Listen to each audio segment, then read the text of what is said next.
Bit of an emergency video here. Triumph just announced their Speed 400 and Scrambler 400, and I think they nailed it. I think they absolutely killed the design. They got it just right, assuming that it works all as advertised, right? It looks the part, is going to be roughly in the right price range, but it's not meant to be the cheapest option. You know, it isn't an MTO3, it's not a CB300R, you know, anything like that. It is meant to be a more premium choice. You're talking, you know, throttle by wire, traction control, a 400 engine instead of a, you know, 286. The style of a Triumph, just in general, you know, it's a little more premium, right? If it's a $6,500 bike, you may see me in one of these next year.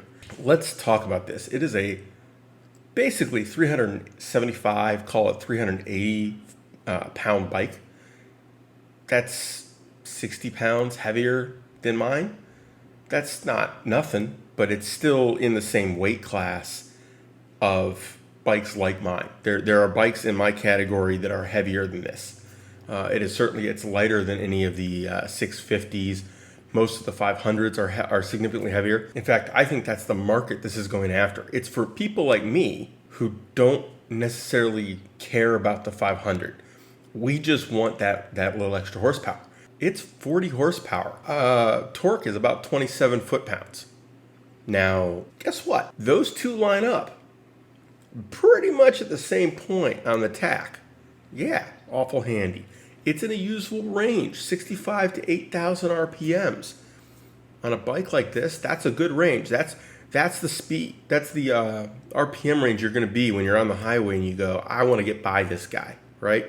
You're going to hit the gas and go by. Now, the rest of this, nothing groundbreaking in terms of hardware, compared to most of the modern options. Slipper clutch, 6-speed. It is a single cylinder. This is not a twin. This is a big single, liquid cooled, 4-valve, dual overhead cam. Like, it's nothing revolutionary here. It is a larger bore than stroke. It is, however, a 12-to-1. That's where you're getting the power, because a lower compression engine, you're just not going to get it. So this is not an engine that you can treat horribly and expect it to run forever. On the other hand, duty cycle, service cycle, 10,000 miles or 1 year. I mean, Triumph didn't hit us with like a 5,000 or a 6,000. It's 10,000 miles. I'm guessing that most of us did ride these kind of bikes would probably change the oil a little more often than that. But, maybe the other stuff you put off to that 10,000 mile mark. They don't give us mileage numbers in terms of fuel economy, but the tank is 3.43 gallons. Yeah, 3.43. That is an entire gallon more than the CB300R. A bike like this isn't going to be significantly different on fuel economy if you're not pushing it harder, right? So you're talking the same kind of engine. You are talking the same general size bike. If you're cruising down the highway, probably pretty similar fuel economy. You're going to get significantly more range. You might get an extra 2 days of commuting. I think this is going to be the bike for people like me who are a little older. We're interested in a little more retro styling. We're interested in that kind of non-sporty but still sporty kind of thing.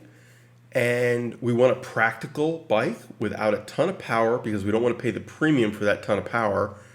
But we also don't want to feel like it's just complete wussy, right? We want something with a little balls. I'm really excited for this. This is going to be one of those bikes that I'm going to have to, go over to Destination Motorsports, Destination Cycle in Kerrville and say, hey, I'm not saying put my name down for an order, but I'm saying when you get one in and it's available to at least come look at and sit on, if not a test ride, call me. I want to check this thing out. I'm impressed. I think that this is going to be a bike that is going to continue this trend of these smaller displacement bikes selling like hotcakes. You can go to the website. I'm not going to read all the specs, but I mean, you've got 3 colorways and they all look good. Like legitimately, the front end could come off of my bike. The dash is a more retro style dash, which is 100% what I wanted. I just couldn't find a bike that I could afford that had it. I like the fact that it has bar end mirrors already from the factory, or at least that's what they're showing it with. We'll see what shows up. This is getting released in January, so you got a good chunk of a year, guys. We'll see. This is definitely a bike that needs a tail tidy, but unlike Honda, the tail sticks out far enough you're not going to get your back hit with all the crap from the road. Yeah, Triumph did this right. There is a long tail section behind your seat area. It's a pillion seat. It's going to be storage space. It looks like the way the grab rail is mounted, you can easily probably get a subframe added to do a top box or a frame to put saddlebags on. They don't have any information about that yet, but it looks like that because there's 2 substantial bolts for that grab rail. You know, like it's not tightly integrated into the subframe or anything. Like it looks like it's easily removable to leave those 2 bolt holes. So that is my thoughts on this. As we learn more, I will keep you posted. Take care, have fun, enjoy the ride, guys, and I will keep you posted.